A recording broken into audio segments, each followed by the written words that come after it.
जळगाव जिल्ह्यात आणि महाराष्ट्रात पहिलं आंदोलन आम्ही 7 जुलै 2025ला केलेलं होतं. पालकमंत्र्याला 20,000चं बिल येतं, तर ती बातमी होते. आणि माझं सारखा जनरल माणसाला बिल आलेलं होतं 31,640. त्यावेळेला तुम्हाला वरच्या साहेबांना आम्ही निवेदन दिलं. आज 13 महिने झाले. त्या ठिकाणी हे मुख्यमंत्री सांगतात तर हे सक्तीचं नाही आहे.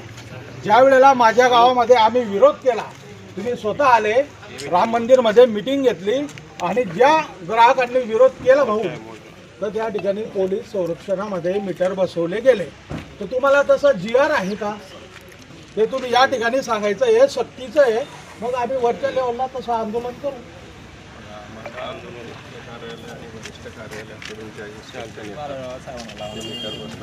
त्याच्या हिशोबानं मी माझ्या मनाने काही नाही करत. जे आम्हाला वरून इन्स्ट्रक्शन येतात, मुख्य कार्यालयातून वरिष्ठ कार्यालयातून जे इन्स्ट्रक्शन येतात ते आम्ही फॉलो करतो. आणि आपल्याला जे वरिष्ठ कार्यालयाकडून जे मीटर आले आहेत मला म्हणायचं मुख्यमंत्री मग चुकीचं बोलतो का हे सांगा तुम्ही. एक मिनिट, मुख्यमंत्री चुकीचं बोलतो विधानसभेमध्ये हे सांगा, आम्ही मान्य करायला तयार. नाही नाही नाही नाही असं नाही झालं. मुख्यमंत्री हा तुमचा जो MD असेल त्याचा बॉस आहे ना. ऊर्जा मंत्री मुख्यमंत्री MDचा बॉस आहे. मग ते विधानसभेत खोटं बोलतात, नाही तर मग ते खरं बोलतात. तर तुमचा MD हा खोटं बोलतो, दोघांपैकी एक कोणीतरी खोटं बोलतो हे सांगा तुम्ही. मला सर्व माहिती आहे, पण या तालुक्यामध्ये सक्तीचे मीटर चालणार नाही एवढं मी सांगतो तुम्हाला. तालुक्यामध्ये आणि या 4 तालुक्यांमध्ये या महावितरणने सक्तीचे स्मार्ट मीटर बसवणे सुरू केलेलं आहे. आणि ज्या ठिकाणी ज्या ग्राहकांना हे स्मार्ट मीटर बसवले त्यांना आवाजवी बिल येत आहे. कुणाला 15,000, कुणाला 20,000, 25,000, 50,000 रुपयापर्यंत बिल येत आहे. या ग्राहकांमध्ये आपल्या जिल्ह्याचे पालकमंत्री आणि आपल्या तालुक्याचे आमदार गुलाबराव पाटील हे सुद्धा या स्मार्ट मीटरच्या आवाजवी बिलपासून सुटले नाहीत. त्यांनी एका सभेमध्ये सांगितलं की मला 5,000 बिल यायचं, आता मला 20,000 बिल आलेलं आहे. म्हणजे जेव्हा पालकमंत्र्याच्या घरी असणारे मीटर हे आवाजवी फिरतं तर या सामान्य लोकांचं काय होणार.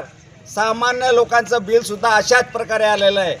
आणि मुख्यमंत्री देवेंद्र फडणवीस हे विधानसभेमध्ये सांगतात की स्मार्ट मीटर हे बसवणे सक्तीचे नाही.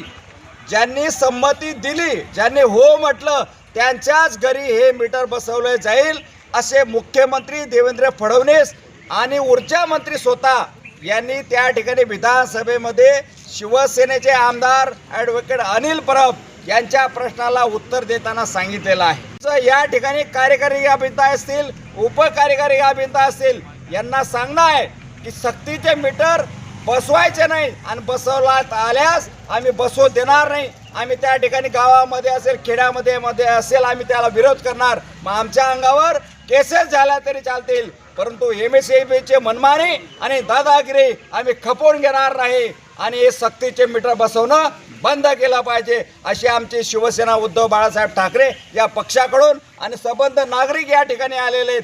फॉर्म भरून त्यांनी अर्ज भरून या ठिकाणी आणलेले आहेत आणि ते आम्ही साहेबांना या ठिकाणी देणार आहोत. आणि जर हे तुम्ही थांबवलं नाही तर याच्या पुढे तीव्र आंदोलन शिवसेना मार्फत केलं जाईल.